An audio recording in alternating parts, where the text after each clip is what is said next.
Every little thing you think that you need. Every little thing you think that you need. Every little thing that's just feeding your greed. Oh, I bet that you'd be fine without it. Hello, everybody. Welcome to the Minimalist Podcast, where we discuss what it means to live a meaningful life with less. My name is Joshua Fields Milburn. And I am Ryan Nicodemus, and together we are the Minimalists. Welcome to episode number 68. Today we're going to talk about Overwhelm.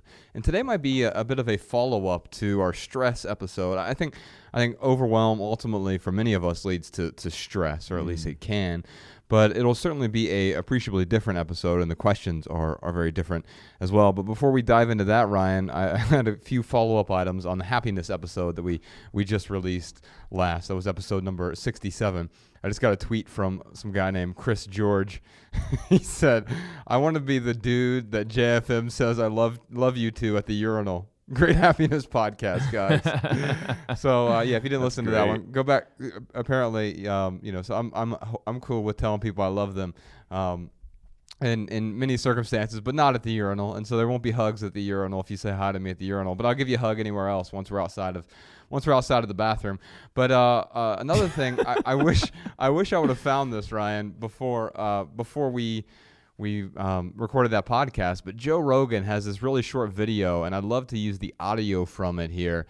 It's on happiness. It's just Joe Rogan talking about happiness. I think it's a great follow-up to that topic before we jump into Overwhelm. Before we overwhelm you with Overwhelm, let's overwhelm you with some happiness from Joe Rogan. Here's a quick 1-minute clip from him. It's a hunt. It's a pursuit. It's a constant thing. It's going on all the time. And when you're in the middle of it, in motion, that's when you feel your best. But the discomfort of that motion makes people so uneasy that they feel like, well, I'm going to go through this discomfort and then I'm going to get to a place of stillness where it's all going to make sense. Finally, I made it. I'm here to tell you that fucking place doesn't exist. It doesn't exist. It's not a real place. It's a place that people look to as an inspirational goal, a destination. And that's going to be the thing that you work hard for. You're going to push until you get to this place, and then it's all going to be worth it. That place is not real. If you have $1 million, you want $1 billion. If you have a big house, you want a bigger house. You have to find out what actually makes you happy. And it's not having all your ducks in a row on paper. It's improvement. It's improvement in the way you manage your mind. It's improvement in the way you manage your emotions. It's understanding how you've made mistakes and how to improve upon them, and also understanding what you've done right and building upon that. All of those things are what make people happy, including love and friendship and being good at that. Being a good friend, being a good lover, being a good neighbor. All those things, those aren't distractions. Those are part of the big overall of being a human being. So we can put a link to that in the video. It's actually a video too, so you can share it with other people. We'll put a link to that in the show notes. But I totally agree with that, man. Happiness is not the place. It's not the destination. It's not the place you get to once all your ducks are in a row. And I remember watching Fight Club back in like 99 or 2000 when it first came out. And it was actually before I read the book. I saw the movie, and the book I genuinely believe is better, even though the movie is phenomenal. Isn't that? I've never heard anyone say the movie was so much better than the book. Oh, there are some cases where that's true. Really? The Godfather is such a better movie than the book. Oh, okay. But it's very rare, I guess. It is absolutely There's always rare. exceptions to the rule, for sure. Yeah.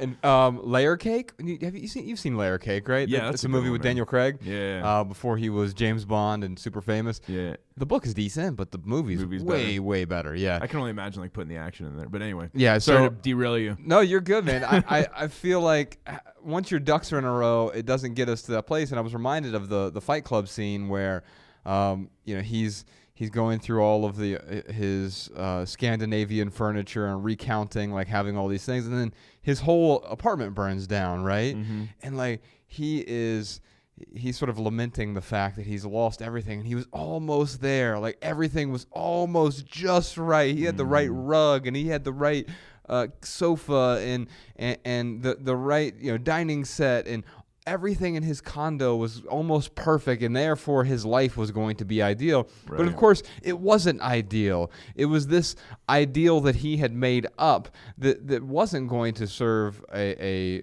true function for happiness in his life. It was just going to check off a to-do list that was essentially meaningless. We all need some stuff, and many of those things may have augmented his happiness, but they certainly didn't cause the happiness. And so when I think about that being the destination, man, that's where I worked for the longest time, was trying to make happiness my destination. Where really, constant improvement and growth, that's what's going to lead to happiness in the long term. Yeah, I think that I agree that certainly can lead to happiness. But at the end of the day, like, getting clear on what one's values and beliefs are. Take a drink. But no, I mean, getting clear on that, I think that is what will truly make one happy. Because I'll tell you, man, I have mentoring clients who are overwhelmed with the thought of, I'm not improving my life. I'm not growing enough, and I don't know what to do. And it's like, well, hold on, take a step back. Yeah. What else is missing in your life? Okay, maybe you're not in a position right now where you can just grow. Maybe you're not in a position right now where you have an opportunity to self-improve because you're so overwhelmed with other things in your life. Like, what are you overwhelmed with first? Let's deal with those things, and then now let's talk about growing and contributing and self-improvement. So I'm only throwing that caveat in there because, like, I know people who get overwhelmed by the thought of self-improvement. Yeah, for sure. And in fact, some of the questions, the first question that we'll address today, sort of deals with that, not directly, but at least indirectly, where we have someone who is interested in helping someone else who's overwhelmed by the self-improvement. And it's weird that that term, Ryan, self-help or self-improvement, has almost become a pejorative in time, over time, or even like mocking. Yes. Like it's almost like not. It's almost like satire. And I, you know why? Because there's a whole genre of, and we've worked really hard to not fall into this genre, at least the bad side of it, where it is self-help for profit, right? Yeah. And it's like, I'm going to write a book. You know how many book offers we've gotten since the documentary came out? And it's like, well, no, like we have 3 books about minimalism, and it's this triad that works really well. And eventually will there be something else that we can create? Yeah, probably. But I'm not going to write, well, let's try to squeeze out the best ingredients of those 3 books and create a 4th book. Yeah. No, those 3 books are different, and we intentionally wrote them to cover the why, the what, and the how side of simplifying your life. And I find that this whole self-help movement is both good and bad. There's the good side. It's just like anything, right? Yeah. But there's been a lot of nonsense and woo-woo and ineffective recipes that inspire people, but don't inspire them to take action. Inspire isn't the right word, because inspiration would actually get you to take action. They excite people. Oh, I'm going to buy this book and it's going to change my life. No, the book doesn't change your life. None of our books are going to change your life. If you find some action steps in there that will allow you to move forward and create your own recipe, you're going to change your life. You're just going to maybe use several different recipes to do that. Well, you know how we always say, don't mistaken excitement for passion. Yeah. So I mean, you could say the same about inspiration. Like, don't mistake an excitement for inspiration. Yeah, for sure. Yeah. So before we jump into the questions here, I'd like to tell people about the Less Is Now tour. Ryan and I are hitting the road this year, 2017. We've got a list of a bunch of cities we're coming to. You can get tickets at lessisnow.com. We're going to Pittsburgh, Burlington, Boston, Portland, Maine, Missoula, Spokane, Seattle, Portland, Oregon, Grand Rapids, Chicago, Madison, Minneapolis, San Diego, Los Angeles, San Francisco, Indianapolis, Cincinnati, Columbus, Cleveland, and then we're also working on a bunch of other cities as well: Saskatoon, Edmonton, Calgary, Vancouver, Montreal, Ottawa, Toronto, Winnipeg, New York City, Philadelphia. Why is that the only one you say differently? It reminds me of that old like tomato sauce commercial. Where's it? They're in El Paso and they're like, ours is made in El Paso. Where's your sauce made? Or your salsa made? New York City.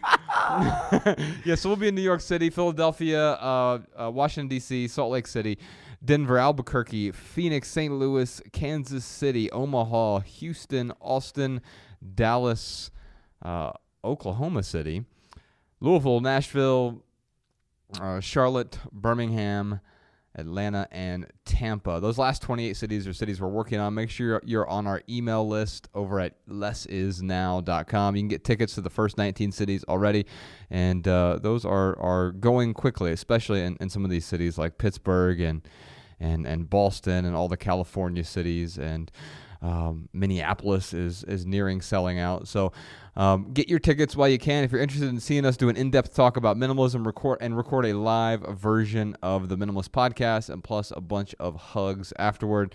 You can also share the tour with your friends using the hashtag #LessIsNow. All right, Ryan, you want to dive into some questions? Yeah, man, let's do it. All right, our first question is from Christina in Los Angeles, California, one of my favorite cities in the world.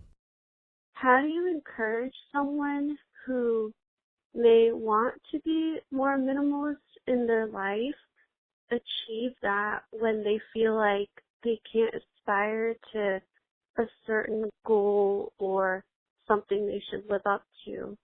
So for New Year's Day, like at 2 a.m, my boyfriend and I are watching a documentary, and I could tell he was really inspired by it, and he really liked the idea of tiny houses.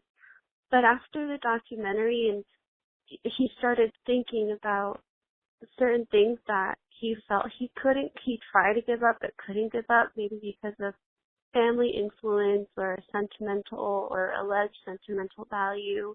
I'm more minimalist in my life. It's really easy for me to let go of things and reduce things and not get so attached. How do they get through the day or a week or a month where they feel like they haven't been so-called minimalist enough and keep going with those ideals and those purposes and not feel like they have to quit because they slipped up or something like that? All right, so Christina used a few words here that I wrote down, right? She said encourage. So first off, thank you for encouraging others, because that's the right way to do it. It's not, how do I force someone else to become a minimalist? You want to encourage people through your actions, obviously, Amen. right? And I wrote this other thing down. She didn't actually say this, but this is kind of what I got. Her partner or boyfriend is overwhelmed by inspiration.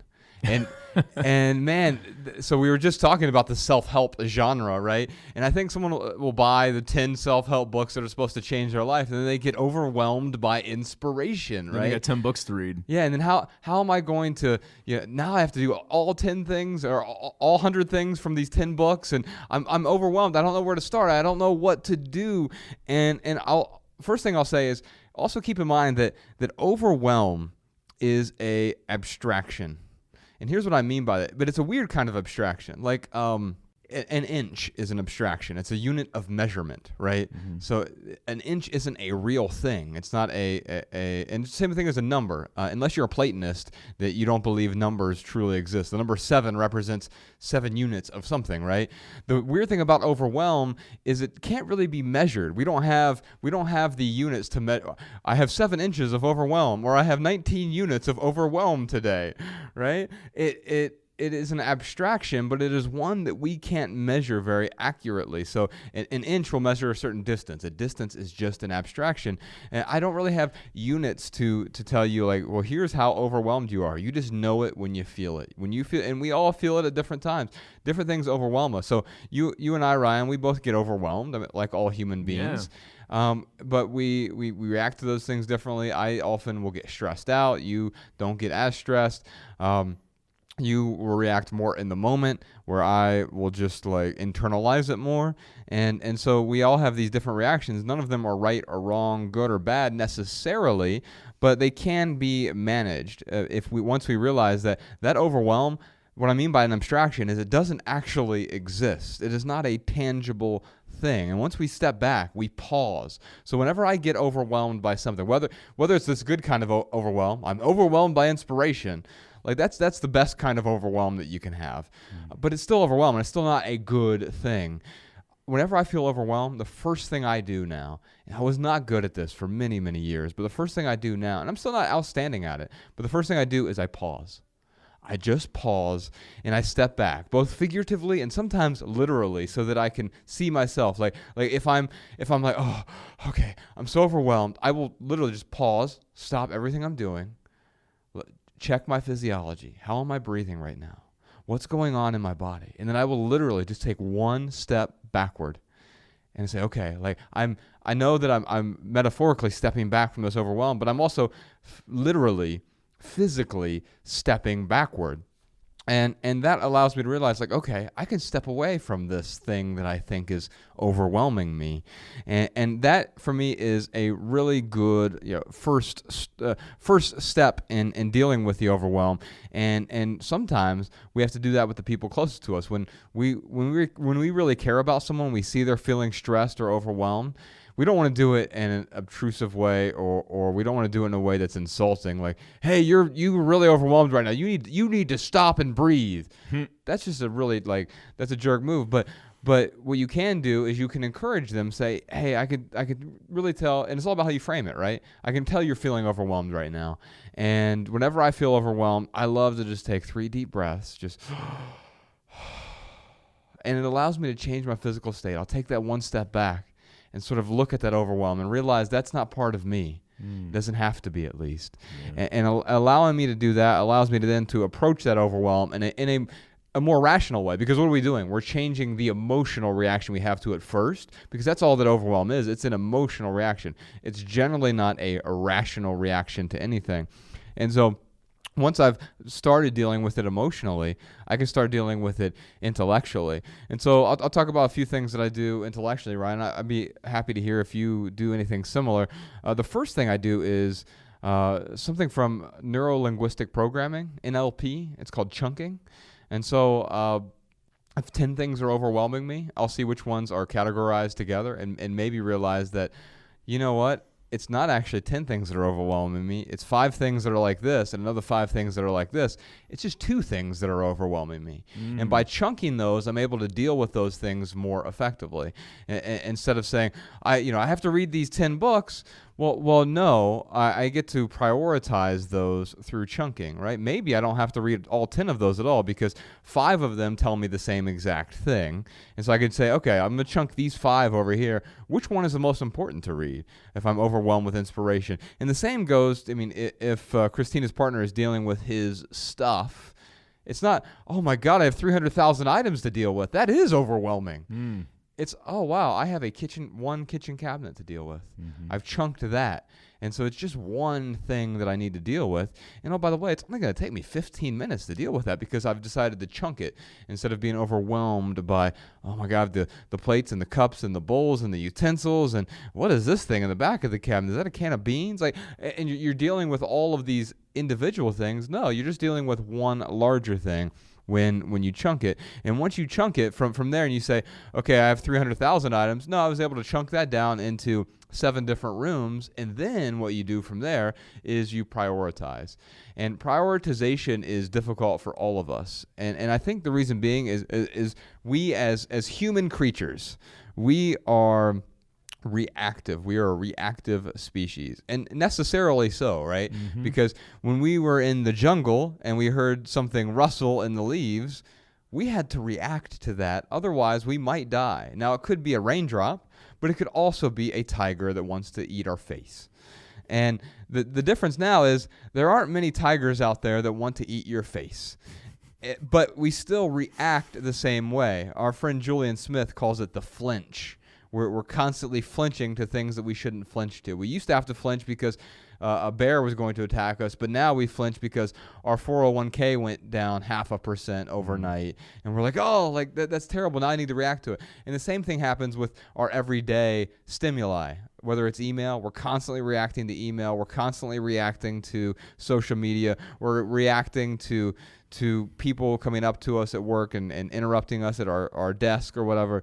And that stimuli is overwhelming to us, because we're constantly having to go through these these reactions and finding a way to decoct and perform triage on what is actually necessary and what isn't. And I found that chunking and then prioritization in my own life has allowed me to stop being as reactive. I still react to stuff. It's still necessary to be reactive, but I don't let my reaction control my everyday interactions. And so instead of being reactive, I can be more proactive because I've taken back control of those reactions. And so how do you prioritize? Well, you have to ask yourself some questions. What is truly important? What is my outcome? And then why am I doing this even before you ask that? So the why and then the what. And then, of course, the how will be birthed out of the why and the what when you're prioritizing. Let's see, what a few other things here, Ryan. Changing the goal is always something, because if we're not asking we need to start with the why. Why am I doing what I'm doing? We often have these goals that don't make any sense. Totally agree. Yeah, and so why do I have this goal? And if you ask that question, you might realize the goal is superfluous, and you don't need to continue to pursue it, and you can let go of it altogether. And that's one of the best ways to prioritize, is by having fewer things to do. And so change your goals for smarter goals if you're going to have goals at all. I prefer to have a direction instead of a goal, because let's say you live in New York City. Instead of going to Los Angeles, my goal, or my instead of having that goal, my direction might be I'm going to head west, because you might end up somewhere different, but you can still think of it as a success if you just had a direction and you decided I'm going to head west, as opposed to, and you ended up in San Francisco and all of a sudden you're like, well, I didn't reach my goal, I failed. No, maybe you ended up somewhere better because you had the right direction. And so change your goals for smarter goals or smarter directions. And let's see if I got anything else here. Oh, yeah. Christina's partner, Ryan, he's always focusing on what he can't do, it sounds like. Yeah. I can't do this. I can't do that. I can't. That's... Well, you know what? With that attitude, you can't. Right. And so what can you do? So Ryan and I used to manage some stores in Kentucky, and the joke always there was, are you from Kentucky or Kentucky? When someone couldn't sell something or couldn't reach their goal. Or are you American or Americant? Right. But it was especially prevalent in Kentucky. And so, don't focus on what you can't do. Focus on what you can do. So instead of saying, I can't do this, I can't do that, I can't do that, okay, fine. I can't dunk a basketball. But that doesn't mean I can't play basketball, right? Let me focus on what I can do. Because you get me on the court at 15 feet, I'm not going to miss. Well, these days I actually miss a lot. But when I was a teenager, the 15-foot jumper, you couldn't stop me. But so focus on what you can do. Don't focus on what you can't do. You'll be much better off because of it. And then one other thing that I've found that has really helped me with my back, Ryan, because that was you know how just how awful my back has been and how much pain and how immobile I was 2 years ago. It was unbelievable. Mm-hmm. And I couldn't do a single squat, but now what I can do is I can most days put ankles together and do a full deep squat and stay there rested for several minutes. It's not the most comfortable thing for me still. I'm still working at improving it, but the reason I felt overwhelmed by that is because I saw the different programs to do that. They were all overwhelming. It was like, you have to do 100 squats a day and do this and do this and do this. And while those things would have helped, I felt uninspired by those things. And so instead of focusing on the overwhelm, I said, okay, every 22 minutes, I'm going to get up and do at least one squat. Just one. And I would have poor form at first, and I was building up my muscles. And if I wanted to do more, I could do more. And I found that once I did it, I started doing a lot more, right? But even now, I'll get up every 22 minutes, and I'll do 3 squats. That's it. It's easy for me to do 3 squats now. It's nothing. Really simple squats, but what it allows me to do is make sure I keep that habit going. It's like going to the gym. The best way to get motivated to go to the gym is just to go to the gym. Right. Because once you're there, you're going to end up doing something. Yeah. And it's better than nothing. And what I found is those 3 squats helped me out considerably. And over the last 2 years, I've been doing that every single day. And now my form is so much better because I did what I wrote down here is do less and do fewer. And what I mean by that is I no longer feel obligated. I have to do all of these things. No, I just have to do one. And if I do one, it will lead to one more, and then it will lead to one more, and then it will lead to one more. And the last thing I have here, Ryan, is should versus must. This is one of the first things that we talked about ever on our website. It's if you go back to look, we did this 21-day thing where you're simplifying your life over 21 days. It was really the precipice of the minimalists.com. You can go to the minimalists.com/21 days. We'll put a link to that in the show notes as well. But you have to help your partner here, Christina. You have to help him get the leverage that he needs to turn some of his shoulds. I should do this. I should do this. I should do this. He has to turn those into musts. And the only way you get the leverage is by figuring out what the true benefits are. So ask yourself, how might your life be better with less? And by answering that, you'll figure out what the purpose of the simplifying is for him. Because it's not just about getting rid of the stuff. That's just the first step. It's about the benefits you experience once you're on the other side of decluttering. And so you need to help him understand what those benefits are for him. And by the way, I know you said, Christina, it's easy for you to let go of stuff. Figure out why it's easy for you, and then help him understand why it's easy for you, because he can mimic that recipe and maybe not make it easy for him, but make it a little bit easier. Yeah, dude, I totally agree with the changing the goal thing. I mean, if I was to think to myself, like, why would I work out if I'll never have a six-pack? Or, why would I quit smoking when I'm going to die of something anyway? Or, why would I even care about climate change? The sun's going to burn out in 1 billion years. Why would I try to become a minimalist when I can never be a monk?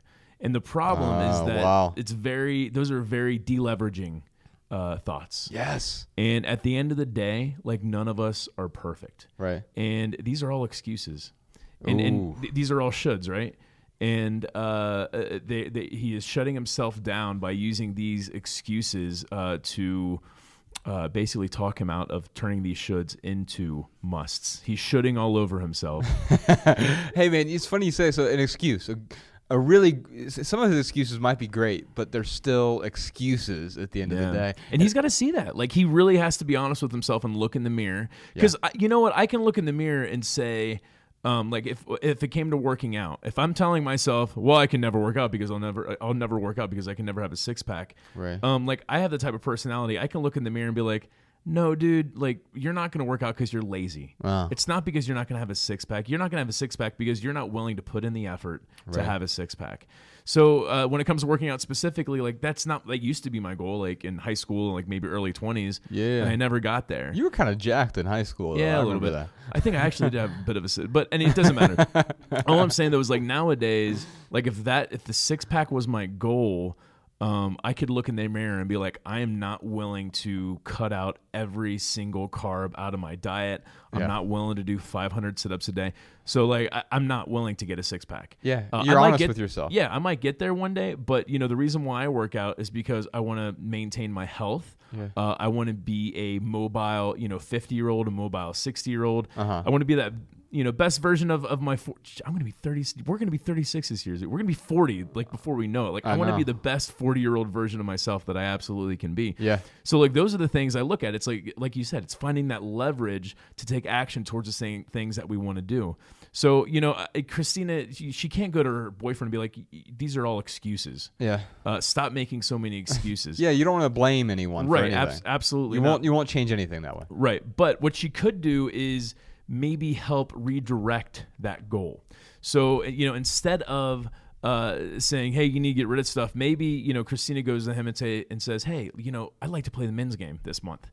And I know how much you hate cleaning bathrooms. So if you win, I'm going to clean the bathrooms for the next 6 months. Right. Just something like that to, again, use more leverage to get him to take action. Or if you win the men's game, I'll start decluttering for you the following month. I mean, just anything that she can give him to inspire him to at least get started. And you know what? I just want to say, like, dude, I'm still trying to be a good minimalist. Yeah. Like, I'm not perfect, man. Same here. And it's like to expect perfection, I think, is the ultimate way to deleverage yourself. Yeah, because that if your affinity for perfection is there, if you have an affinity for perfection, then it spurs inaction in a way. Because, I mean, I found this with writing in particular. I teach my writing students this because quite often we're afraid to put the words onto the page because they'll never be as perfect as they are in your head, right? You're Right. like, I've got this concept, this idea, but once I get it onto the page, it's like, oh man, that doesn't work, or this doesn't work, or that's stupid. Yeah, it's going to be stupid. It's a first draft. And guess what? Our life is in many cases a first draft. We're constantly going through And revisions. constantly editing. Right? Yeah, man, that's a really good analogy. I like your analogy though with the muscles, man, because what you're really saying there is, I'm not striving for vanity muscles, and I think the same thing is true with our material possessions. It's not about the stuff is the surface level, right? Just like the 6-pack abs are a surface level. Now they might be a good indicator of overall health. Could be, not Could be. necessarily, Yeah. but I know guys who don't. I mean, it's rare, but I know a couple guys I went to high school with who never worked out a day in their life and had like a ripping 6-pack. Well, my brother was an Adonis. I mean, if you look at Jerome, Never worked out a day in his life. Yeah, he had huge. He could muscles. lift me above his head. Yeah, huge muscles, 6-pack. I mean, he looked like an underwear model, and did nothing to attain it other than like wake up and eat cereal with hot sauce on it. Man, like, but yeah, he just had that. But what I'm saying is, generally, your waist size can be an overall indicator of your overall health. Not necessarily, not specifically, but generally that it's probably a good sign. And I think the same is true with our overall stuff. If we have clutter everywhere, it's also it could be a sign of our internal health. Our external world might be a sign of that internal mental clutter, financial clutter, spiritual clutter, internal clutter that's going on. Mm-hmm. It's just a manifestation. And so by dealing with that, we're able to start dealing with what's going on inside. And the way to deal with that is really to start prioritizing what is important to you. That's the financial clutter made me think of an idea she could also use as leverage. If that's an angst for him, oh no, I forget his name. The guy who's doing the make $10,000, $20,000 thing. Yeah, Gary V. Gary V. So instead of him thinking like, oh, I'll never be a minimalist like I truly want to be, like she could approach him with, hey, let's see if we can make $20,000 off of the stuff we have. Oh yeah. And so for those uninformed with this, Gary Vee's doing the 2017 challenge, where he thinks that you can make $20,170, 2017, $20,170 off the stuff you own in your house by selling it on eBay or whatever. The one that Sean's wife is using now. We had several readers recommend it. It is called Poshmark. Yeah. And I don't know a whole lot about it, but I know that they're making some good income off of that right now. That's so awesome. Sean and his family are selling stuff they no longer use, and she's minimizing. I think she also uses that to shop for other things that they do need as well. Yeah. And so I've never used it personally, so I can't recommend it. But I know I just saw her yesterday, and she was talking about how much they were getting value from it. So that's awesome. Yeah. So instead of like telling her partner, these are the goals you need to have, it's like suggest goals as a unit, and that will help them get closer to that spot he wants to be, I guess. Yeah, for sure. And one last thing I'll just talk about real quick because I have it written down here. My partner Rebecca is, speaking of priorities, is doing a 23-day priorities reset for anyone who's interested to take a look at that. She's helping 20 people next month, which is April 2017. Sort of one-on-one or 1-on-20, I suppose. She's doing like a daily video thing and a course basically that's helping 20 different people through just resetting their priorities. She did this month to test it out on herself, and man, she's looking outstanding and doing some, like, just her diet is really refined. She's exercising like crazy, and she's improving her sleep. And she's not perfect, but she's talking about how she's incrementally improving all these areas, but relatively quickly over a 23-day period. Minimalwellness.com for anyone interested. But for Christina, the last thing I'd like to give her is a copy of our book, Essential. So we talked about the why to and getting to the what to, but once you have answered those questions, Christina, our book Essential, it's an essay collection of 150 essays about 12 different topics on intentional living. And it's really our how-to book. There's a whole chapter on there on minimalism. There's a whole chapter on there on stuff. And there are several other chapters I think you'll find value as well. So, Sean, if you could reach out to Christina, if she wants the book version of that, or if she would like the audiobook version or the ebook version. We'll be happy to, I don't know if we have any download. Actually, I think, we just got some more Audible download codes, so we should be able to give her an audiobook if she'd prefer that one. All right, should we move on, Ryan? Let's do it. All right, here's Jordan in Seattle. I'm in middle school, 6th grade, and watched your documentary and I've been inspired to become a minimalist. I have a question. I mean, dealing with school and then at home having so many things, how do I declutter? How do I de-stress? And how do I live a life more meaningful even as a kid? I mean, I really think it's a really good lifestyle, and I would love to figure out how to do it. I mean, I've been listening to the podcast, and my question is, at 12 years old, how do you declutter at school, and how do you not stress out? Because, at school, we have finals, and I get stressed out. And, I mean, personally, I haven't been diagnosed with ADD, but I sometimes have trouble concentrating for me. And, I mean, I do fairly well in school, but I can't figure out how to declutter. And I think that's my problem. Congratulations. You are starting at age 12. I am so proud of you, Jordan. How awesome is it that we got a caller that's From 12 years 6th grade. old? Yeah. From the 6th grade, dude. That is, I cannot believe we can inspire a 12-year-old. That is. Well, we see them at our events occasionally, and sometimes it's either their parents bring them out, but occasionally we have some 12 and 13-year-olds who bring their parents out, and it seems to me that Jordan is going to be that kind of person. What an honor, dude, to be a role model. Actually, you know what, Jordan, let's, Sean, if you could reach out to him, maybe give him and his parents, if they're willing to take him to our Seattle event. Would love to see you there, Jordan. That's coming up in May.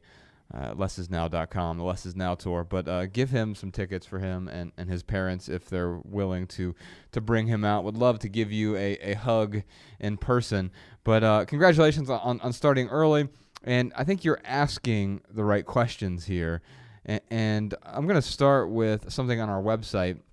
It's called 5 Decluttering Tips. It's just theminimalists.com/tips. I'm going to read this to you, and then we can talk about it a little bit, Jordan. The minimalists are not fans of so-called listicles because they are often oversimplistic, trite, vapid. Ergo, it is our policy to avoid them as much as possible. But despite our allergic reaction, reporters and journalists frequently ask us for the minimalists' top decluttering tips for folks considering minimalism. And so, we often answer their quandary with a combination of the following guidance. Number 1, question. Start your process by asking the most important question. How might my life be better with less? By answering this question, you'll identify the benefits of letting go, not just the how to, but the more important why to. Of course, the benefits are different for each of us. For some people, they involve health or relationships. For others, the benefits are financial freedom or more time to create. Understanding the purpose of decluttering will grant you the leverage you need to keep going. So, Jordan, why do you want to declutter? I think it's admirable that you want to declutter, but why are you doing? What are the benefits going to be for you? Number 2, start small. Once you understand why you're decluttering, you want to start small so that you can get the momentum you need. We recommend starting with the 30-day minimalism game over at theminimalists.com/game, which will make decluttering more fun by injecting some friendly competition into the mix. So basically, you start out at the beginning of the month, you find a partner, a friend, family member, coworker, schoolmate, etc. And at the beginning of the month, you decide, okay, this month we're going to get rid of some stuff. On the first day of the month, you each get rid of 1 item. Second day of the month, you each get rid of 2 items. Third day of the month, 3 items, so forth and so on. Starts off really easy, gets you that momentum you need. By the middle of the month, it starts to get more difficult because day 15, you're getting rid of 15 items. Day 20, 20 items. Day 25, 25 items. Whoever goes the longest wins. If you both make it to the end of the month, you've both won because you've both gotten rid of about 500 items, which is a really good start for decluttering for sure. Bex and I did this with our minimalist household last month, and you can find that whole journey over at her Instagram page. It's Instagram.com/minimalwellness. Number 3, packing party. Once you have momentum, let go of more stuff by throwing a packing party, which you can find at theminimalists.com/packing. Do it in one room, or if you're feeling adventurous like Ryan, do your entire house. So we've had quite a few people who reach out to us that I've started my packing party, I've done my packing party, and some people just do it in one room or one cabinet, one drawer. You can do a packing party wherever you'd like. You can start with your car and do a packing party just with your car if your car is feeling cluttered. You can do a packing party, pack up everything as if you're moving, and then unpack only the items you need over the next 21 days. Number 4, rules. If you need some guidance while letting go, consider the just-in-case rule, the 90-90 rule, and the 10-10 material possessions theory to help you stay on track. I'll walk you through those really quickly. The 20-20 rule, which you can find at our website, theminimalists.com/JIC. By the way, we'll put links to all these in the show notes. It means you can replace anything that you are holding on to just in case, the 3 most dangerous words in the English language. You can replace anything you're holding on to just in case for less than $20, less than 20 minutes from wherever you are. The cool thing about that rule is you hardly ever have to use it. Between me and Ryan, we've had to use it 5 times in the last 5 years. And the cool thing about that is it gives you the permission to let go of everything that's in the way that you're not actually going to use someday.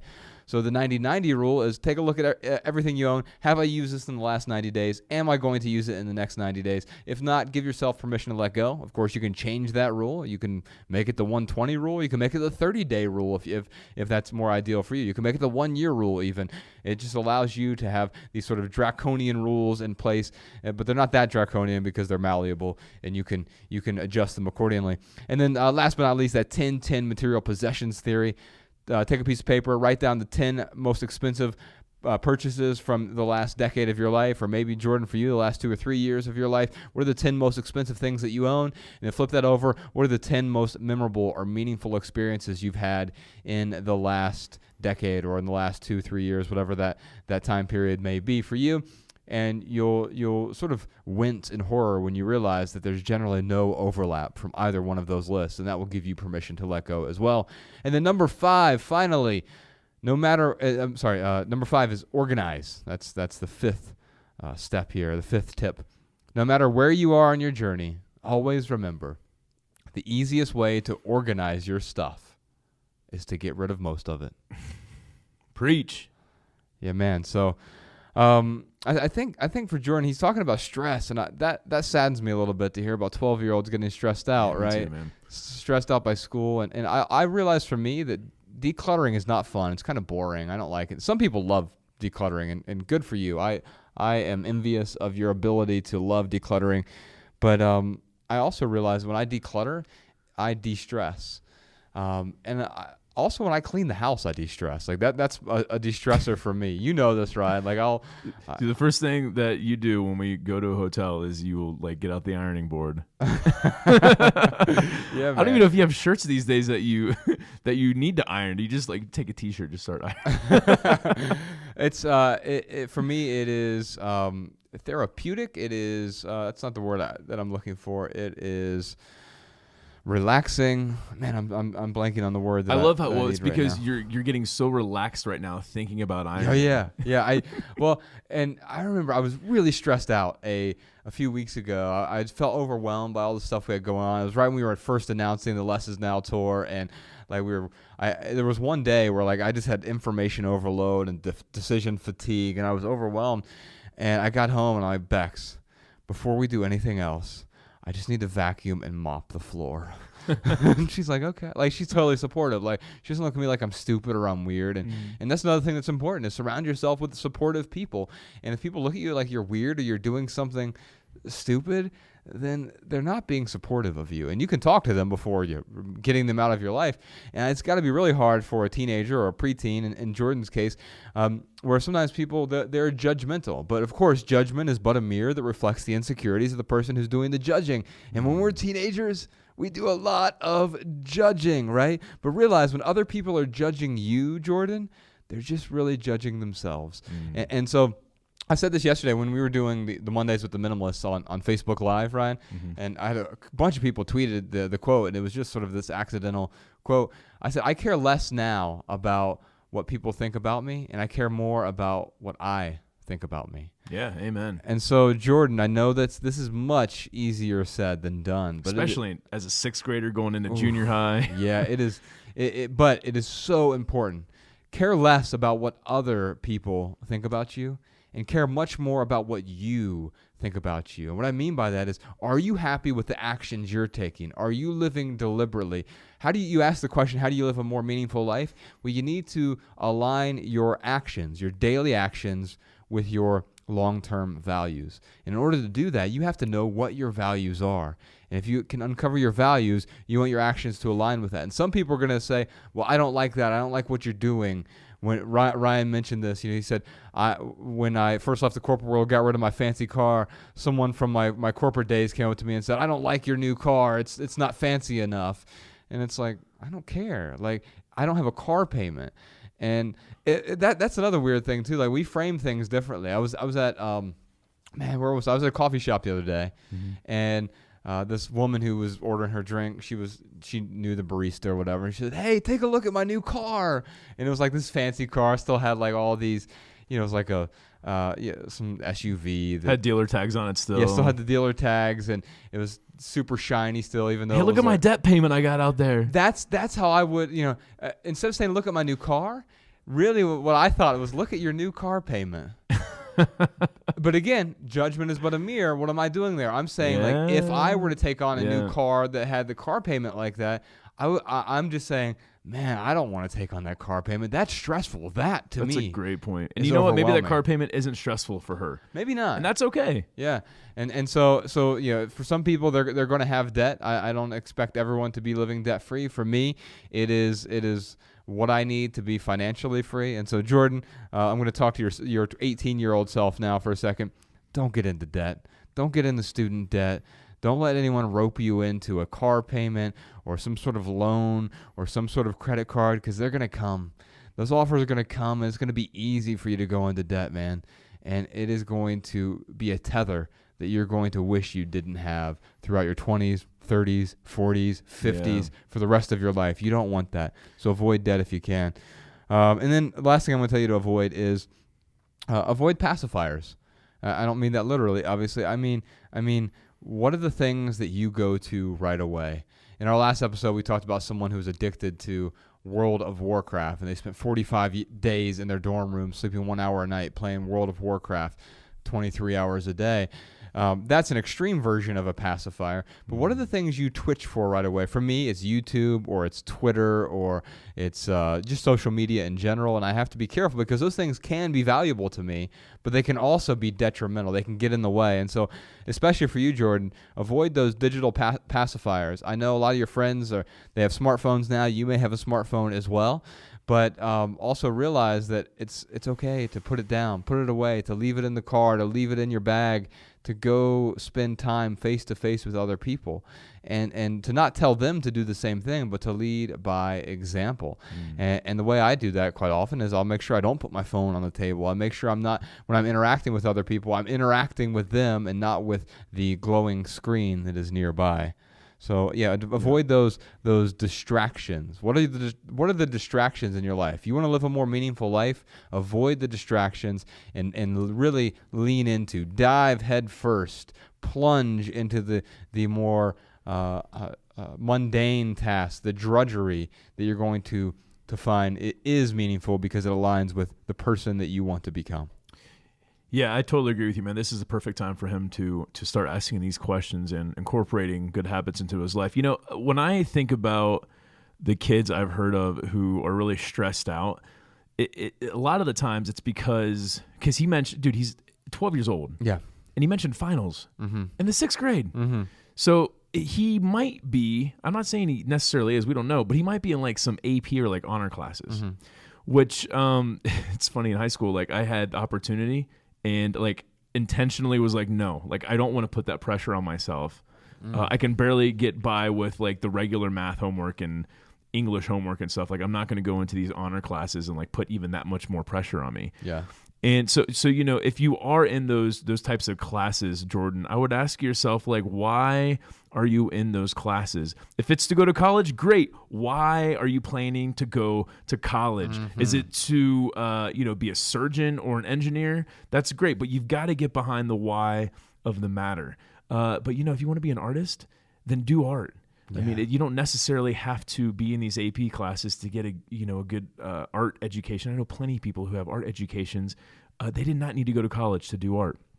In fact, you know what I want to do, Sean? I would like to give him a copy of Malcolm Gladwell's The Outliers, where it talks about the 10,000 hours. I wish I would have read this book at 12 years old. I read it when I was probably 26, and it still had a huge impact on me, and it has helped me put things into perspective a little bit better.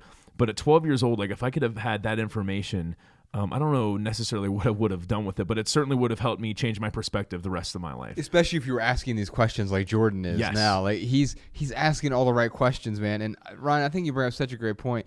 At age 18, I would have so I don't have a college degree. I took some college classes and got some college debt when I was in my 20s. I started when I was maybe 22, because it's what you were supposed to do. And so I had already learned business from the business that I was running at the corporation that we worked at and the stores I was managing. I was learning business, and then I would go relearn it in a class. I know, here's some theories that I could put names to of the things that I do in my regular job. Yeah. Right. Now I can say what the inelasticity of demand is, because I understand what that means, and people get addicted to their phone. So we have an inelasticity of demand with respect to that phone. It's the reason we're willing to give so much of our time and attention to it. But if I were in his position, I wish I would have asked those questions. Like, why am I taking these college classes? Is it to actually learn something? Because you're right, Ryan. If you want to be a dentist or a surgeon, I'm not going to go to a DIY, a self-taught dentist. But it's okay. I'm an autodidact. Yeah, but you're not my dentist, right? And that's okay. Like, but there are many things where we go to college, and that money is functionally wasted in many ways. It's the only time, by the way, we will give an 18-year-old $100,000 to $200,000 worth of debt. That should be illegal, man. I totally agree, man. But you know what? This is a free country, man. With freedom comes great responsibility. Yeah. So it shouldn't be illegal. It should be scorned. Yeah. And so let's do that. Let's scorn the fact that institutions, including the government, which is weird, are willing to give 18-year-olds 6 figures worth of debt. It's not weird when they own them for the rest of their lives. Oh man, yeah, you can't even declare bankruptcy. We have bankruptcy laws that are very advantageous for entrepreneurs and starting businesses, and it's the reason that America has so much innovation, is because we're allowed to fail here, and that's important. But this is the one you're investing in yourself, $100,000 yourself to go to college, but you're not allowed to fail there, right? And so I know so many people, man, who have and we've talked to thousands of people with overwhelming student loan debt that it's hard for them to get out of. We've had doctors and dentists call into this show with $400,000 worth of debt. We have people who are making hundreds of thousands of dollars a year who are broke because of debt. Yeah. I knew people in the corporate world who made 6 figures a year. Wait, I knew myself. I was broke. I made 6 figures a year, but I was 1 or 2 months away from being just completely broke because I had so much debt. Yeah. Avoid that debt. I know we've gone down a rabbit hole here. For Jordan, is there anything else you want to tell him? I've got a few more things for Jordan here. So I would say, Jordan, if you don't have a schedule, if your parents haven't sat down with you and help you make a schedule, do that. Because that, for me, is what he mentions, that he might be ADD. For my ADD self, like, I have to put stuff on my calendar. And that is a huge tool that I use to help me just stay a little bit less overwhelmed. Can I talk to you about my calendar real quick? Yeah, absolutely. I think that's helpful too, because what I'll do is I'll do the same thing. I'll schedule it out, but I also hate things on my calendar. So it's allowing me to schedule something out, and then I'll look at it and say, is this essential? Is this essential? Do I really want to spend 3 hours doing this? Yeah. And if I have that on my calendar, and then I can say, it allows me to say yes or no. So we talked about the Derek Sivers, either say hell yeah or say no to something. Yeah. You know what? If you're not willing to say hell yeah to that thing that's on your calendar, then find a way to get it off your calendar, or at least attenuate the time. That 3-hour meeting, how do I make it 1 hour. Scott Stratton has this great bit. He's a keynote speaker, and he says, there's a study out now that says millennials don't like meetings. And he goes, who the hell likes meetings? Nobody likes meetings. No one likes going to meetings. And so for me, the key is if I don't like them, sometimes some meetings are necessary, but I will try to have as few meetings as possible. Yeah. The fewer meetings in my life, the happier. Yeah. Sure. And some of them are necessary. It's drudgery that we have to go through. But I'm going to ask myself that if it's on my calendar, is this essential? If not, I mean, Sean gets me all the time. I'll send him a note that says, hey, man, like, that interview that we set up, that one is just not essential. Like, I'd rather spend this hour with Bex. I'd rather spend it by myself writing or reading or doing something different, because we all have the same 24 hours in a day. Are you going to let everyone else dictate your day? In some cases, yeah. If you're going to school, you have to let them dictate those hours. But you get to pick how you're choosing the rest of your hours. Mm-hmm. Choose wisely. Definitely. The other thing I was going to say is, dude, you got to choose wisely who you associate with. Your personality, Jordan, it's made up of the top 5 people you hang around, along with your role models. Yes. So really be careful with who you want to hang around. You said something earlier I wanted to touch on about how care more about what you think about yourself than others. And here's the beautiful thing when you do that, is that other people will start to like you and like who you are. Yeah. And the beautiful thing about that is they're actually liking who you are. It's not who you're trying to pretend to be. They don't like the facade. They like the actual structure. Yeah. The bad news is some people are still not going to like you, but that is a life lesson that maybe I should share with Jordan right now. If everyone likes you, Jordan, something's wrong. Yes. You're doing something wrong. Everyone likes vanilla. But very few people would say that vanilla is their favorite flavor of ice cream. Yeah, man. I think about you back in the corporate world. You would sometimes be very abrasive. You were always sometimes you were yourself all the time, and people gravitated toward that because it wasn't a facade. There were other people who tried it, and you could tell they were affecting some sort of confrontational demeanor. You weren't trying to be confrontational. You were flagrantly honest, and people gravitated toward that eventually. Not everyone, though. Some people were turned off by it. A lot of people hated me, and it's funny because like the people who liked me, they loved me, and the people who didn't like me, they really didn't like me. Yes, you were, as our friend AJ Leon says in our documentary, you were flamboyantly yourself. Yeah, that is true. The last speaking of corporate world, the last thing I would tell you, Jordan, is, dude, and I tell every kid this: don't do drugs, don't drink. Now, don't get me wrong. Drugs and alcohol are awesome. But the problem is that when you do them, you realize how awesome they are, and you just want to continue to do them. And like, I don't certainly drink like I used to in the corporate world, and I certainly don't do the drugs that I used to do when I was in the corporate world. But I'll tell you, man, like I still, when I get overwhelmed, like I look like I will remember, 10 years ago. Like, man, I could just, take X drugs. Those are your pacifiers. Yeah, and feel so much better right now. So, I know that's like such a cliche thing to say, but this is my PSA announcement for today's podcast. Is like, kids, don't do drugs, don't drink, because the problem is that, you're going to like it and you're going to want to do it again and again and again and again. And that it works for only so long. Yeah, well, it's like, you could look at the same thing with Twinkies. Like, if I bought a box of Twinkies. Yeah, I also say don't do Twinkies, kids. Yeah, don't do Twinkies, kids. But no, it's the same thing with food. It's like, I could buy a box of Twinkies. If I ate one Twinkie, I'm going to eat another one because it's so good. But then after I eat that whole box of Twinkies, maybe diminishing returns. Yeah, maybe it takes me 2 days to do that, but it's like I feel awful after that. Yeah. So that would be my last bit of advice, man. And also realize that different drugs are different as well. Like there are pills and opiates are really bad, and there's an epidemic in this country going on. And of overdosing. And I know so many people who I've grown up with. I'll just say that. I can count on. We used to be on 2 hands. I could count how many people overdose. Now I would need a third hand.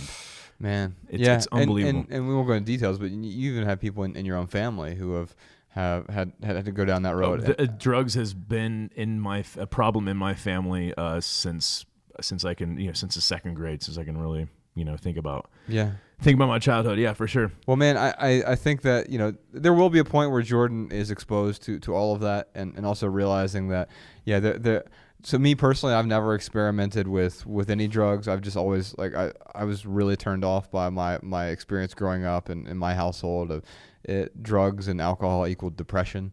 Yeah. And so And I grew up with drugs and alcohol equal a great fun party. Yeah. And so, there will be times where you will end up experimenting, and I'm not telling you to do that. I'm just saying that it's likely We'll have opportunities. You'll to have do that, for opportunities sure. to do that. Maybe And not. so, Hopefully not in the 6th grade. yeah. Well, I mean, when's the first time you did drugs? Yeah, it was not far after that. A couple years after that. Yeah. And so, realize that there are some drugs that are for psychedelics don't have the same addictive properties that opiates do. Right. In fact, psychedelics don't have any physically addictive properties, and so that could be. I mean, in fact, Is that your PSA announcement? Stick to psychedelics. well, I mean, no, I mean, if I I'm were kidding, to, I'm but kidding. let's talk about this now. If I were to do any drugs now, I mean, psychedelics, because of the potential experience, the potential benefits of having the mind opening experience from that. And so Sam Harris has written quite a bit about that, and several other renowned scientists have written about their experience on psychedelics. And I think I just read this whole thing on Jonathan Fields tweeted something about microdosing and like the effects of it. Anyway, no, I'm just so when you say don't do drugs, I think it's also important to the problem with saying drugs is like saying kids go play sports. I mean, Right. that could mean basketball, very or it broad, could mean yeah. bowling. Yeah. And they both involve a ball, but that's about it.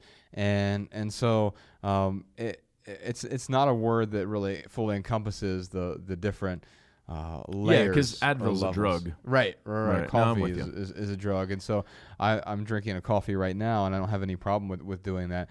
But it's up to you to well, it's going to be up to you. It's up to your parents right now. So let's be really clear about that. It's up to your parents to allow you to do whatever they feel is best for you.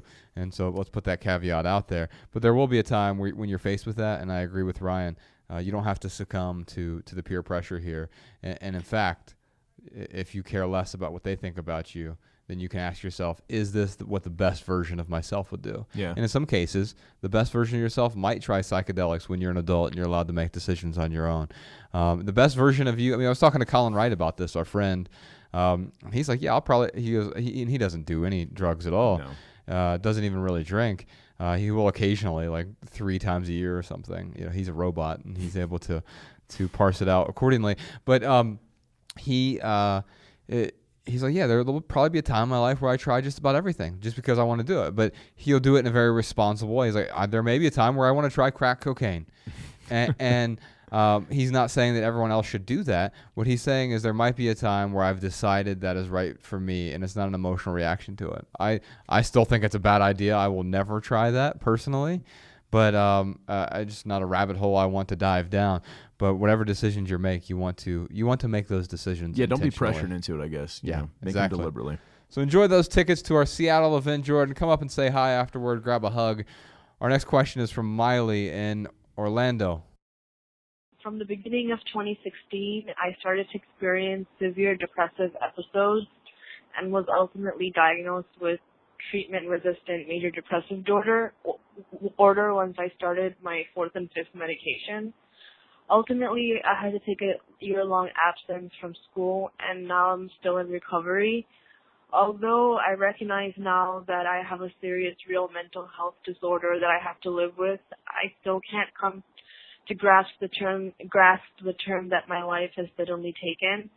As a type A personality, I am unable to process these changes and allow myself to forgive myself and move on from what appears to me to be like a failure.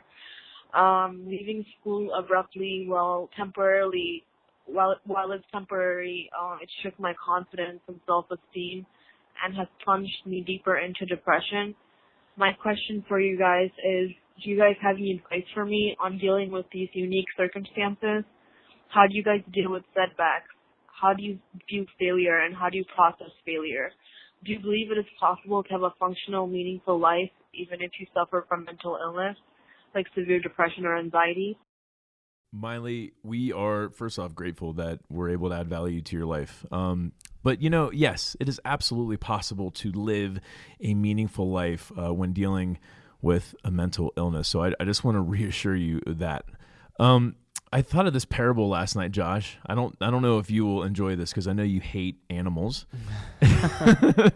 Animals and onions, Josh despises. But I kind of like giraffes. Those big purple tongues. They are pretty cool. Recently they found out there are 4 different species of giraffes. Like, it's not just one specific giraffe. Anyway, I always ask Ella what sound a giraffe makes.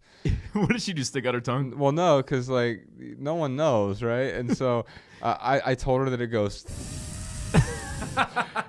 And so like we'll be somewhere. Ella will like be at like someone's house, and all the kids are together playing, and I'll say, "Hey, Ella, what sound does giraffe make?" And she'll look over and she'll just go. And all the parents are like, "Is that? I guess that is the sound a giraffe makes." Oh my goodness! It sounds like an elephant that has lost its like voice box or something. All right. Well, here's the parable I have for you, Miley. I want you to imagine like a stray dog that you find on the side of the road. It's been hit by a car and it's wounded, obviously.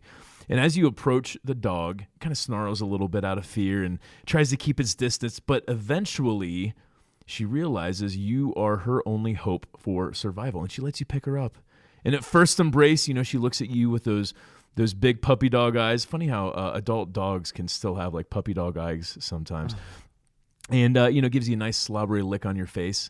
And after you save this dog's life with the help of the vet, you bring her home, and she is as happy as can be, and it seems great. But then, the first time you invite company over, she gets scared, pees on the carpet, and runs and hides. And you think to yourself, well, this is, I got to acclimate her to company. I got to acclimate her to my friends and family. So you think, yeah, eventually she'll warm up to others. But you know what? It never happens. And time again, the dog gets scared, it hides, it pees on the carpet when anyone else comes around but you. But you and this dog have a very, very good relationship. So what do you do? Like, do you start to despise that dog? Do you start to hate that dog? Do you get rid of that dog for its repeated failures to acclimate towards other people? Of course not. Like you're going to love that dog. So I guess here's my point is we all fail. We will all fall down at some point. But after we fall, isn't it wonderful when a kind person reaches out their hand to help us get back up on our feet? So, I think my biggest piece of advice for Miley here is you have got to find people who are going to be there to extend a hand. And you have to avoid the relationships with those who don't. At the end of the day, the people who judge us for failing, who pass up the opportunity to help us get back up on our feet, they don't deserve to be in our lives. So, I know we preach community all the time, Josh, but I think in Miley's situation, like this is probably this is what I would see as her like number one focus is having people around her that do care for her, that are going to offer a hand when she falls down. We all fail, every single one of us. In fact, the one thing I do want to recommend for Miley here is a TEDx talk by a gentleman named, I'm going to really butcher this name, I think. It's Jia Zhang. Okay. All right. I think I actually, that's probably really close. Yeah, you pulled it off. Yeah. So it Bravo. is. Thank you. It is this gentleman who, I'm just going to give you the gist because I don't want to like do any spoiler alerts. And it's like a 20-minute long or 15-minute long TED Talk. But he basically comes to a point in his life where he is so tired of being scared of failing that he goes out of his way to get comfortable with it. So he literally goes out and practices failing. And it's a great story. And we saw this guy talk at the World Domination Summit that Chris Gillibo puts on. Yeah. And it was by far, I think we've been to like 3, maybe 4 World Domination Summits. The best talk I've seen out of all his events. So for me, it really motivated me. So we'll put that in the show notes. But yeah, I would recommend watching that also to kind of help you get over your feel of failing there. I was thinking of the first scene of House of Cards when you were going through your parable, but apparently it ended differently from that. Yeah, yeah. For those who don't like animals, yeah, sorry for that parable, but I know we got a lot of readers who love their pets. I was just thinking of Frank Underwood in that first scene. Anyway, so first off, obviously, Miley, I'm not a doctor. I don't play one on the podcast or the internet, and so I'll give you some advice as if I were in your situation. Okay. And so first off, you talked about how you're a highly ambitious med student. There's a line from our book, Everything That Remains, that you reminded me of with your question. It is not ambition that sets a man apart. It is the distance he is prepared to go. And I think that's true. We can all be ambitious with respect to something, but there are always going to be obstacles in the way as well. Bex is reading a book by Ryan Holiday right now called "The Obstacle Is the Way," and I think we need to keep that in mind. Like, there will be obstacles, but we have to go over them.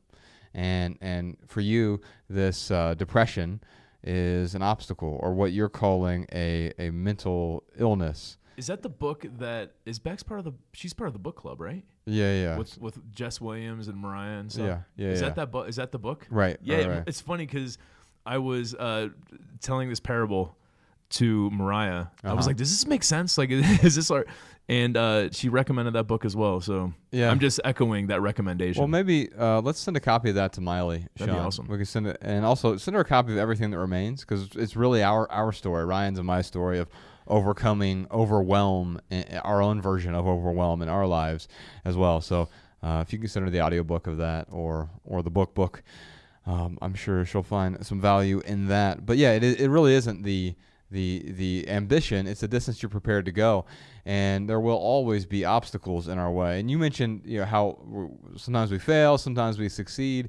And I remember when we used to do interviews, we would interview people. We say, what's your biggest weakness, or tell me about a time you failed. And the problem with that is it's not binary like that. Most of our failures are also successes, and most of our successes are peppered with failures. And once we realize that there are going to be miniature failures along the way, there will be miniature successes along the way. It's all an amalgamation of both. You're not going to learn.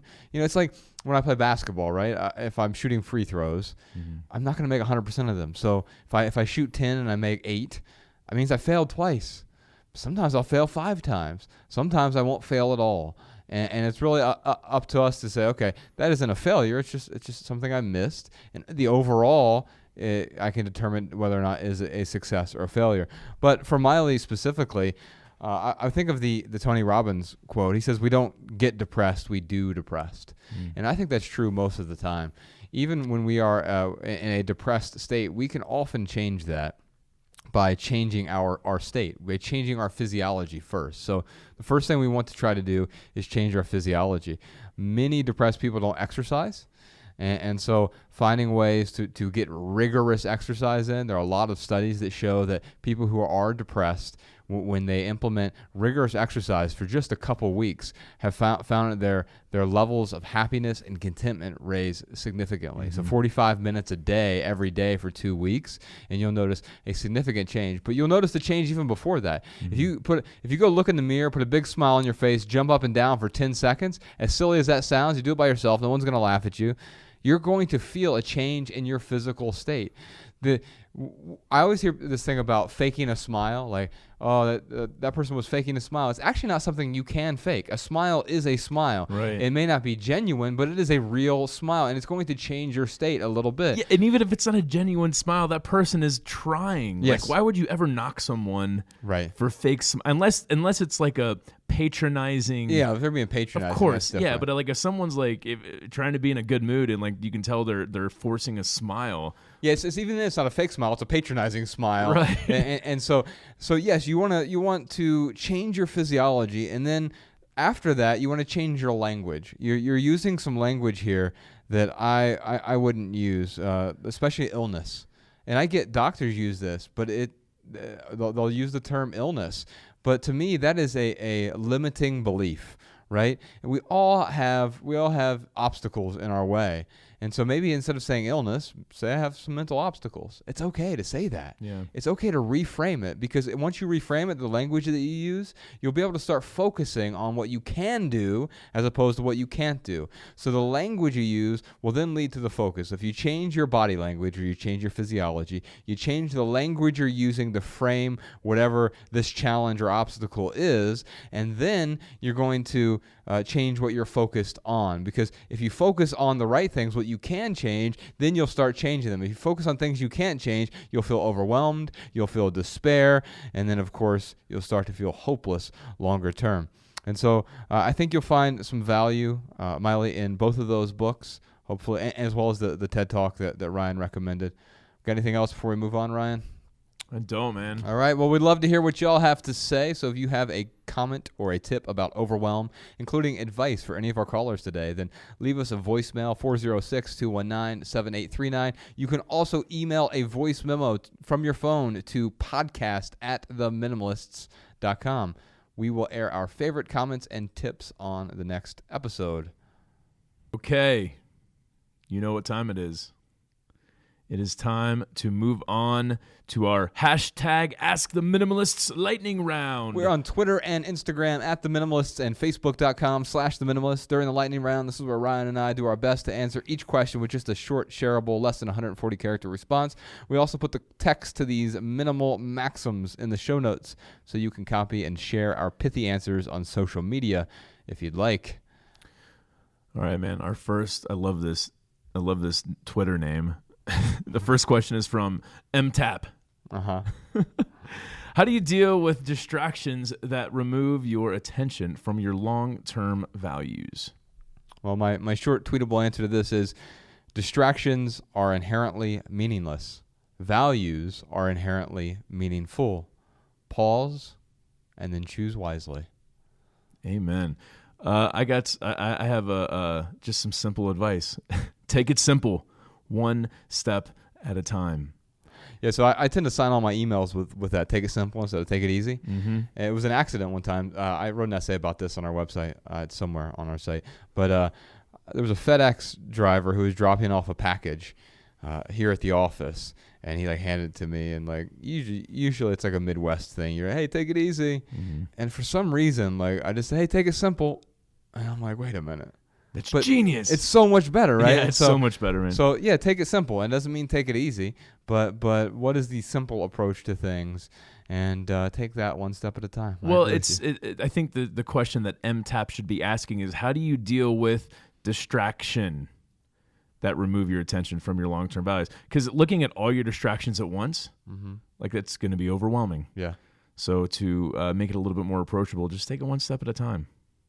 Lisa writes in, where is the line between engaged and overwhelmed? My short answer is 7 inches later.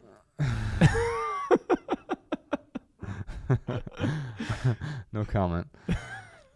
Engagement is an action. Overwhelm is an emotion. When we are overwhelmed by our actions, we must focus. I'd say look at being overwhelmed like a flashing yellow light. Use caution when saying yes to others and tasks. This question is from April. When I'm overwhelmed, I cope with things that don't benefit me long term. How do I cope effectively? Well, my short answer to that is a pretty simple one here. Lean into the experiences you avoid. Yeah, so I missed the parenthetical in that question. She gave examples like skipping the gym and snacking. I totally agree, man. You've got to lean into those experiences that you put off. Yeah. I would say sometimes saying no to others and tasks leaves room for saying yes to a meaningful life. Yeah, you got to say no so you can say yes to that which is important. That's for sure. Anna wants to know, I feel overwhelmed with cleaning out my basement. It's tiny and full of stuff, and there's no room to sort things out. I procrastinate. So how do we help her to not procrastinate? Anna, don't let your procrastination turn pro. Dude, when I saw this on here, yeah. So just so people know, Josh and I have a shared Google Doc. We will put the questions and our answers in. Uh-huh. I almost corrected it. I'm like, I'm like, what? Procrastination is not a word. And it's funny because you even reading the answer, you got tripped up a little bit. All right.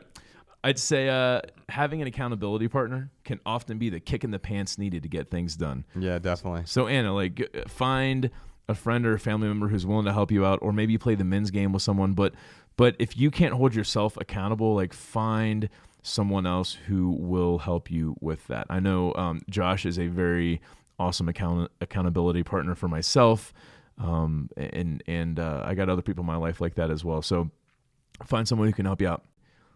Ashley Lynn, how do you decide what to focus on when multiple worthy things compete for your attention, like family, work, and friends?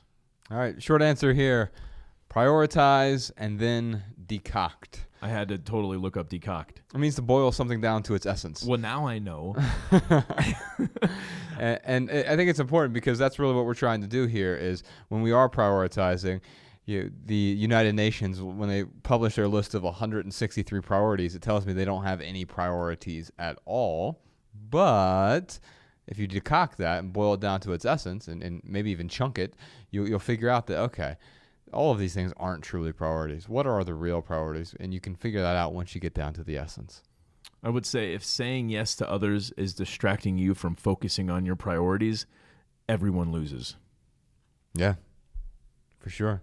Yeah, if you're saying yes, it means you're probably saying no to that which is most important to you. All right, well, let's move on. Let's move on to added value. This is the portion of the show where we each recommend something that has added value to our lives recently. I got a few things here. Ryan, what do you got?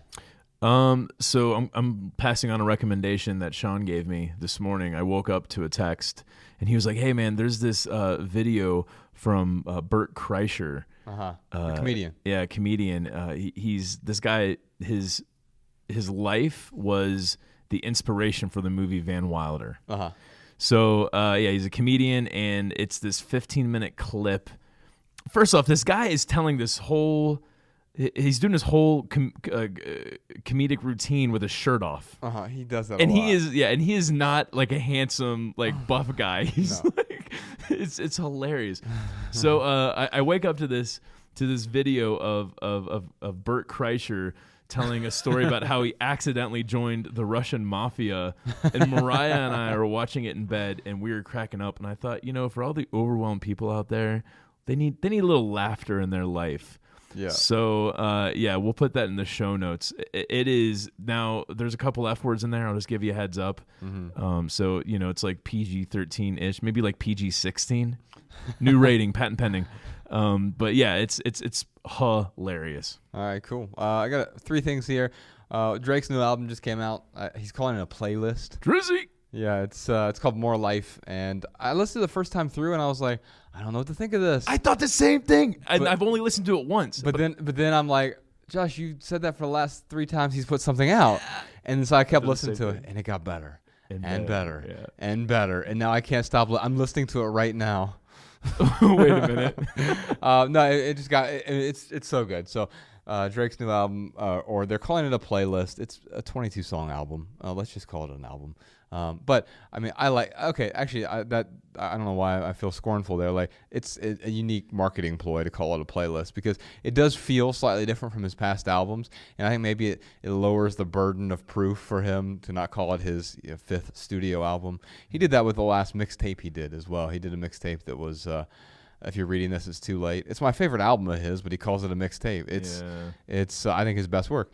I think it's sort of like peak Drake. But anyway, after that, I recommend givewell.org. If you're looking for a good charity to give to, they have 7 of the most effective charities in the world there, and they rate them as to how effective they are, how many lives they save. It's where I gave most of my charitable income last year was to those 7 charities, actually the top 4 charities there at givewell.org. And the third thing I'm going to recommend, Ryan, is olive oil. Dude, now, you know how much I love olive oil. That's because you're Greek. Well, I used to it's funny because I used to make fun of you, not literally because you didn't do it. What do you mean you used to make fun of me? Well, I mean, with respect to, like, because you've got the swarthy Greek skin, and I would just call it olive oil skin. But the funny thing is, I've replaced all of my lotion and, like, Benadryl itch creams, and That's why you smell like a Caesar salad. That makes so much sense. Those are the anchovies in my pocket. But man, so my naturopath recommended because I've tried to get rid of all allergens in the household, and there's so many chemicals and lotions and stuff, and so I use olive oil instead of as soon as I get out of the shower, I just slather it on everywhere, even the most sensitive of areas. Or I should say, especially the most sensitive of areas. The bottoms of your feet? No, that's actually the one place I don't put it. Because that would be a disaster. I didn't say your most sensitive areas. Tenderfoot. See, I'm imagining if you did that, it would be risky business. Tom Yeah. Cruise, Actually, I did it once, and I'm like, oh, I'm slipping in the shower. So don't do it. But man, so I do it in the shower. I keep a bottle of olive oil in the shower, not a glass bottle because I don't want it to break. So I put it into one of those reusable plastic bottles from the good food store. And anyway, I will just slather it on after the shower and on my face, and you would think it's gonna clog your pores, and no, man, it's so great. I would think it would clog my drain more than anything. Well, no, it doesn't really get in the drain because I put it on my hand and then I put it on my body. Yeah, there might be a couple drops that make it, but no, it's not. I don't slather it on that much. I'm just imagining. You said plastic container. I'm just imagining a bucket of olive oil that you dump on your head after a shower. No, I don't get it in my hair because then it'd be all greasy. But I put it all over my face and all over my body, and it's so much better than lotion. I will never go back. Coconut oil? Have you done that at all? Because I know a lot of people swear by coconut oil. No, too. I haven't, but I'll try it out. I've got some coconut oil at home, so I would definitely try it out. But last time we were on the road, we were out in Chicago. I bought, because we were there for a week. I just bought a small bottle of olive oil instead of having hotel lotion or whatever. And man, it's so much better. So my recommendation is olive oil. You can cook with it. You can use it as your lotion, and it also makes a great slip and slide in the shower. Well, if you ever need any help putting that olive oil on your back, Josh, you just let me know. I'm good. All right. I'm just trying to be a good friend. Yeah, I appreciate that, man. Thank you. All right, let's move on to Right Here, Right Now. So where Ryan and I talk about what's going on in the lives of the minimalists. Great news. Netflix, our documentary, Minimalism, a documentary about the important things. It's hitting Netflix worldwide April 1st. And so any country that has Netflix, you'll now be able to see our documentary. If you don't have Netflix, don't worry. You can find it on Vimeo or a bunch of other platforms worldwide over at minimalismfilm.com. I feel like I just need to reiterate, this is not an April Fool's joke. It actually comes out on April 1st. Yeah, for sure. And then we just started this 4-part series called Simples. It's a 4-part animated web series by the Minimalists. It's we took some different concepts, some different essays. The one that's up there right now, and actually by the time this comes out, the second one will be out. We did one called Someday. It's sort of about to-do lists and minimalist to-do lists. Who did the animation for that? Was it Elvin Dantes? He's a very talented animator. Reached out to him last year. Now it's really because he's made a couple things on his own. It's so time consuming for him to do this. So we hired him. He made one video for us and didn't ask us to do just it. Did it on his own, and sent it to us. So we hired him to do 3 more and do this whole web series. He spent so much time. I mean, we're talking dozens, if not over 100 hours on this web series. Oh, wow. And it's really amazing. The animation's great. A ton of people are sharing it on Facebook and also on YouTube. So you can find it there. You can also find it at our website. If you just go to theminimalists.com/simples1. We'll put a link to that in the show notes as well. You can also find it on our YouTube channel. YouTube.com/theminimalists.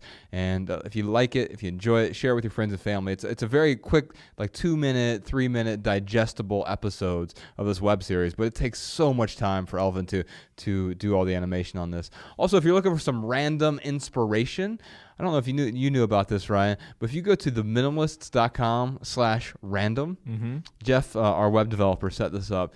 It'll just populate a random essay from our website for you. I did. So, yeah. We've had that there for a little bit. We had the button there, but it takes you to that link. So, or you can just go to our archives page, theminimalists.com/archives, and click that random essay button, and it will automatically pop up. Well, you can just go to theminimalists.com/random, and it will populate a random bit of minimalist inspiration. It's so funny because hearing you say, because Mariah's been doing coding. like the first thing I thought of was like, what is the algorithm to make it populate a random essay like that? Yeah, I don't know, man. I don't know how exactly it does that, but it will just put up a random essay for you. Also, Ryan and I, every Monday until April 11th, we're doing Mondays with the Minimalists on Facebook Live and Instagram Live. We're at the Minimalists. It's 2 p.m. Eastern time every Monday. We've had a lot of fun with that so far. We still have a few weeks left of that. We're hitting the road as well. The Less Is Now tour is coming to your city, or probably within 3 hours of your city at least. If you're not, if we're not coming to your city, we're coming really close. So you can find all the information to that. See the trailer as well over at lessisnow.com. Advertisements suck, so you're not going to hear any from us. But if you want to support the podcast, you can support by donating at theminimalists.com/donate, or you can leave a review on iTunes or wherever you get your podcasts. You got anything else, Ryan? I don't, man. All I have left are some voicemail comments and tips from our listeners. Beautiful. Hi, my name is Chris Lynn. I am calling from Marlton, New Jersey. My comment is for the woman who is a teacher who is trying to get rid of a lot of paper. I am a high school history teacher, so technically I'm supposed to have buckets and buckets of paper, but I really use online resources for my students. My school uses Google Classroom, where I can post all of my stuff. All of my files are in Google Drive. And with Google Classroom, if you have the computer access, I handed out one piece of paper to my students the entirety of this year, and we're 3/4 of the way done. Or you could make a website on places like Weebly or Google Sites for free, and they look really sharp. I have no paper, I have no clutter, and my kids can access my classroom from anywhere, including their phones. Hi, my name is Allie from Sedona, Arizona, and I was listening to the February 28th podcast on jobs. In that episode, a man inquired about whether or not he should keep his high school and college diplomas. The question resonated within me as I have recently been a student for a number of years. A source of hesitation that I felt, and imagine other listeners feel about discarding a diploma, concerns the symbology of the work. While Ryan said the paper doesn't hold the memories, I found myself asking, did the time and money used to earn a degree provide me with knowledge and skills that I can tangibly use today? Well, I believe that answer is yes. I find that piece of paper to be a false security. That in case I am wrong, that my knowledge is worth less than the amount of debt I accrued and won't assist me in actualizing the life I would like to live. At least I have this paper to show I checked off the box.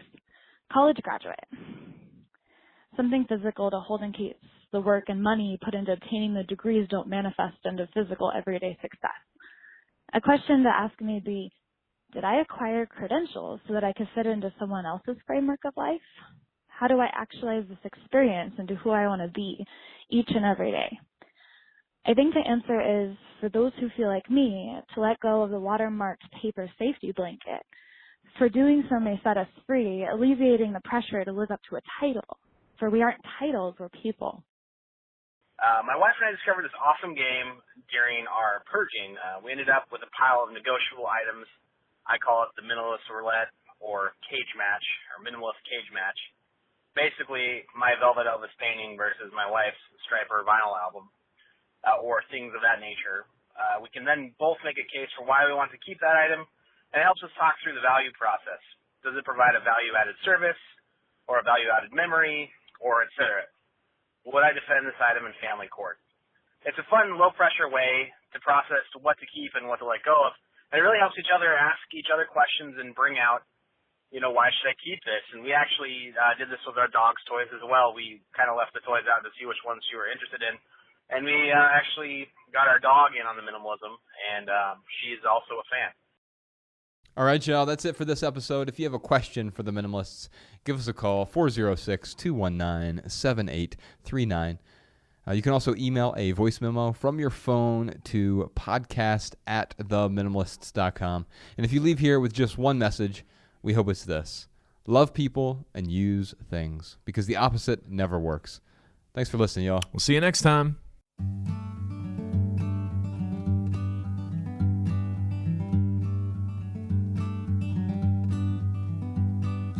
Every little thing you think that you need, Every little thing you think that you need, every little thing that's just feeding your greed. Oh, I bet that you'd be fine without it.